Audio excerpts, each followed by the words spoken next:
Good evening, America. I'm Bernie S. Anders bringing you today's top news stories. We will start with recent progress in the 2016 presidential election.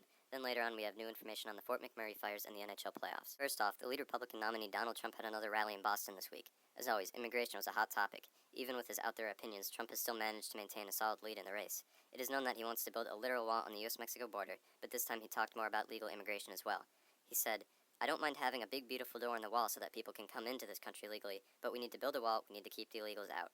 We have found that many Americans, especially in the Southwest region, highly support Trump's plans. He gets a very positive response for statements such as, "It comes down to this. We must take care of our people first. Our policy to people born elsewhere should be clear. Enter by the law or leave." We sent out one of our reporters, Tim, to Southern California to interview residents about his proposed plans. Thanks, Bernie. I'm here just outside of Los Angeles, California, in a predominantly white neighborhood. Here with me is Jack Cherrystone, a member of the Arroyo Blanco Estates Property Owners Association and a leader in his community. So, Jack, what do you dislike about the Mexican immigrants? Okay, Tim, well, let me ask you a question. Did you know that the U.S. accepted more immigrants last year than all the other countries of the world combined? And that's legal immigrants, people with skills, money, and education. The ones coming through the tortilla curtain down there, those are the ones that are killing us. They're peasants, my friend. No education, no resources, no skills. Wait, Jack, don't these immigrants work for very little? Isn't that a good thing? Well, yes, you can hire them for hard jobs and pay next to nothing, but there's still a problem. You see, around here, a vast majority of immigrants are those illegals, and all they've got to offer is a strong back. However, all the employers around here invested in technology, robotics, and farm machinery that can do the labor of 100 men at a fraction of the cost.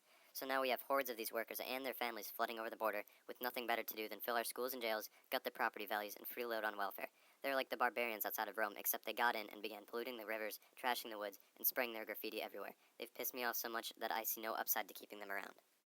So, Jack, do you support Donald Trump's immigration reform plans? What do you like or dislike about them? Yes, 100 times yes. I fully support Trump's plans, especially building a wall. A double or even triple layer wall decked out with cameras and lights would surely cut down on people sneaking through, especially those pregnant women, the one who come in to have anchor babies.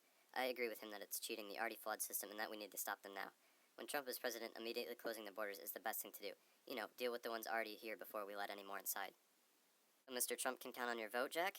Yes, Tim, 100% yes. Okay, thank you, Jack. Now back to you in the studio, Bernie.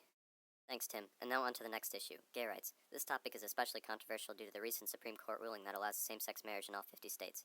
Trump is certainly not a radical anti-gay politician, but he still believes traditional marriage is the correct marriage. Despite stating that gay couples should not receive the same benefits as traditionally married couples, he said that one of our next president's most important goals must be to introduce a greater tolerance for diversity. The senseless murder of Matthew Shepard in Wyoming, where an innocent boy was killed because of his sexual orientation, turned my stomach. We must work towards an America where these kind of hate crimes are unthinkable. We have another one of our reporters, Leroy, in Laramie, Wyoming, the town where Matthew Shepard was murdered in 1998.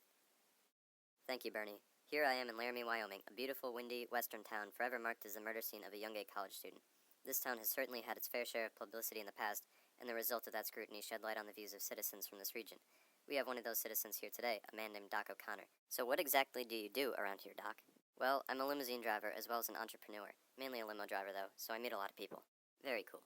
So I'm sure everyone from around here is tired of these questions, but do you have any problems or disagreements with homosexuals or gay marriage?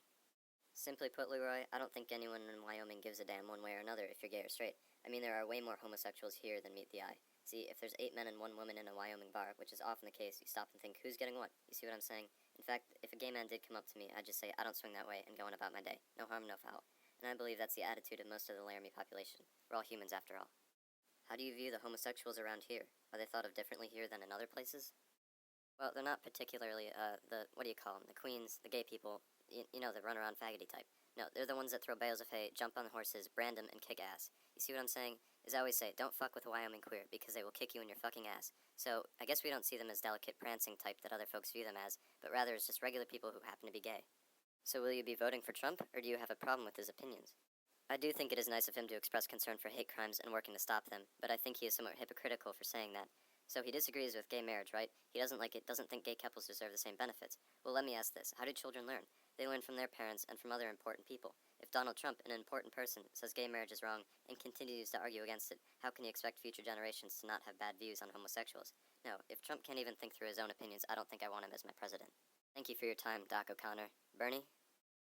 Interesting, Leroy. Thank you. We have one last issue before commercial, one that is affecting millions of Americans across the nation. The dispute for fair minimum wage and welfare touches most working-class families. Donald Trump's remarks from the rally have worried many people who either need higher wages or welfare to care for themselves. When discussing the issue, he said, "If our wages are too high, we're not going to be able to compete against the world. I hate to say it, but we have to leave it the way it is. Keeping the minimum wage set at $8.25 an hour certainly benefits the companies, but what do working Americans think about it? For that, we go to Tony down in Indiana. Hello from South Bend, Indiana, the location of a protest rally fighting for better wages and fair welfare support. Standing with me is Angela Whitaker, a former addict from Chicago who made it from welfare to the middle class, and Tammy Crabtree, a single working mother from downstate Indiana. So, Tammy, if you don't mind, would you share your economic position? I'm definitely working class. My whole family is working class. Last year, I finally moved out of the trailer my kids and I had lived in for years. To fix and use the car would have been so expensive that I decided it would be a better investment to buy a house near my job. I will continue to walk to work like I've been doing for so many years. My job has just provided the bare minimum for having all of our things and putting food on the table. I wouldn't say I'm losing money, but I can't break the cycle of poverty on $8.25 an hour. Can you describe that cycle? How would higher pay help you break it? Well, our car is broken. It's just sitting in the yard and needs a whole bunch of work. No car means I have to walk to work, which obviously takes a lot longer. Spending more time walking means less hours of work and less pay. Less pay means I can't get the car fixed. $8.25 an hour just barely gets me by, so I have no extra to save up. With even a small pay raise, I could save up enough eventually to fix the car and work enough hours to make better money. Then I could start moving up in the world. So do you disagree with Trump's opinions? No, I don't agree with them at all. He says that we need to keep minimum wage the same or else we can't compete with other countries. He says he is a businessman, so he should know that places like Burger King, where I work, pull in enough money every day to give their employees a raise and still stay in business. I don't see how any working class Americans could vote for him. Thank you, Tammy. Now, Angela, you were on welfare for a brief period of time, correct? Yes, in my teens and 20s. I was born into the working class, but I made some bad choices and ended up on the streets. I was 15 the first time I got pregnant and had 4 more kids over the next 7 years. I worked odd jobs like sausage vendor or picking butter beans and finally bought a small apartment in Englewood, which is a really grimy, crime-ridden neighborhood. It took all of my effort just to get by with the help of the welfare checks. At one point, I found a boyfriend willing to help out financially, but once we broke up, I was back in the hole. The welfare checks really helped out at these low points, and I don't know what I would have done without them. So if welfare is such a helpful program, why do some people dislike the idea? I actually understand where these anti-welfare people are coming from. Say you are a top 30% American who pays their fair share of taxes every year. A little bit of that money from everyone goes into the welfare program, which is then distributed accordingly. The thing is, the program is plagued with fraud and deceit, and not everyone uses it the way it is intended. At one point, my kids and I were living in the Robert Taylor homes, these disgusting rundown apartments in the city.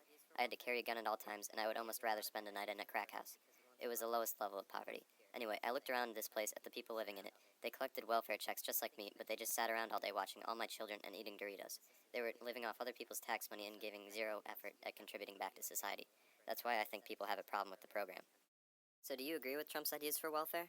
Yeah, I think he has a lot of good ideas for the program because he wants the welfare system to be more secure, that is to say, preventing people who sit around all day from collecting checks. I think he mentioned that if people have been on support for something like 10 years, then the system is clearly not doing its job. Also, the fact that he wants you to have to prove you are training or looking for a job to the 76 other programs in this country is fantastic. Trump, although I don't like some of his other ideas, definitely has my vote. That's great, Angela, and thank you, Tammy, as well. Back to you, Bernie. That concludes our discussion on the popular topics of Trump's Boston rally. We'll be right back after commercial.